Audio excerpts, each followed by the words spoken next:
ပွက်တက်တယ်ရှိတယ်ဦးစင်းอยู่เลยလားဦးမဲတဲ့စင်မလို့လည်းမှာမယ်တဲ့ဒီကနေ့မေလ29ရက်နေ့ညနေပိုင်းမှာနာမည်ကျော်တီလေးတီလူရှင်တော်အဖွဲ့ဝင်တအူးဖြစ်ခဲ့သူလူရှင်တော်ပန်းတီခေါ်ဦးမျိုးစောကွယ်လွန်မင်္ဂလာပါပရိသတ်ကြီးရှင်မြမရုပ်ရှင်လောကမှာတာမတ်ကဇတ်တပင်လောကမှာပါလူသိများကြော်ကြားခဲ့တဲ့လူရှင်တော်နဲ့တရုတ်ဆောင်ပန်းတီဟာဒီကနေ့မေလ29ရက်နေ့မှာကွယ်လွန်သွားခဲ့ပြီဖြစ်ကြောင်းကိုနီးစပ်ရာအနုပညာအတိုင်းဝိုင်းတွေရဲ့ပြောကြားချက်အရသိရှိရပါတယ်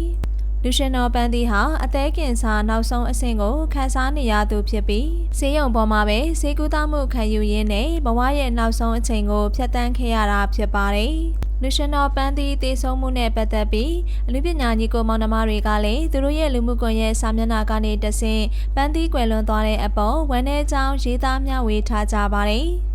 လူရှင်တော်ပန်းတီခေါ်မျိုးစောကောင်းရသူကတိလာပါစေကွာ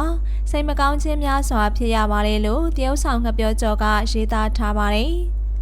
လူရှင်တော်ပန်းတီပါဝင်ခဲ့တဲ့တီလေးတီအဖွဲ့ဟာလူရှင်တော်ဇာကနာရဲ့လမ်းညွှန်မှုနဲ့ပေါ်ပေါက်လာခဲ့တဲ့အဖွဲ့ဖြစ်ပြီးဆီယနာရှင်စနစ်ကိုတယောဝေဖန်တဲ့ပြက်လုံးတွေနဲ့လူထုကြားမှာထင်ရှားကြော်ကြားလာခဲ့တာဖြစ်ပါတယ်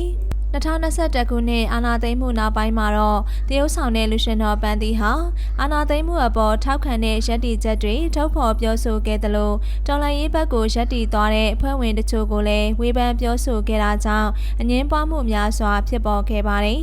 ။အဲဒီနောက်ပန်းတီဟာပြည်သက်တချို့ရဲ့လူမှုရေးဖယ်ကျဉ်မှုနဲ့ဝေဖန်မှုတွေကိုရင်ဆိုင်ခဲ့ရပြီးလူပညာလှုပ်ရှားမှုတွေလည်းလျော့နည်းသွားခဲ့ရတယ်လို့သိရပါတယ်။လူရှင်တော်ပန်းတီမကွယ်လွန်ခင်တရက်ကလည်းဇပိုးတရုတ်ဆောင်တက္ကသိုလ်ကွန်ပုံကကိုယ်တိုင်ကိုကျသွားရောက်တွေ့ဆုံခဲ့ပြီးနေကောင်းလာရင်အနုပညာအလုပ်တွေပြန်လုပ်ဖို့အတွက်လည်းအားပေးစကားပြောခဲ့သေးတာဖြစ်ပါတယ်။ဒီကနေ့မေလ29ရက်နေ့မှာကွယ်လွန်သွားခဲ့ပြီဖြစ်တဲ့လူရှင်တော်နဲ့တရုတ်ဆောင်ပန်းတီအတွက်ပြည်သက်ကြီးကလည်းကောင်းရသူကတိလာစေဖို့အတွက်ဆုတောင်းမေတ္တာပို့သပေးခဲ့ကြပါအောင်ရှင်။ပါလေပွက်တက်တယ်ရှိတယ်ဦးစင်းอยู่เลยလားဦးမဲတဲ့စင်မလို့လည်းမှာမယ်တဲ့လားသူကတော့ဦးတော်ဝင်ရဆိုတော့ဟုတ်လားဆိုရပါလို့ဆုံးမယ်မန်နီယာ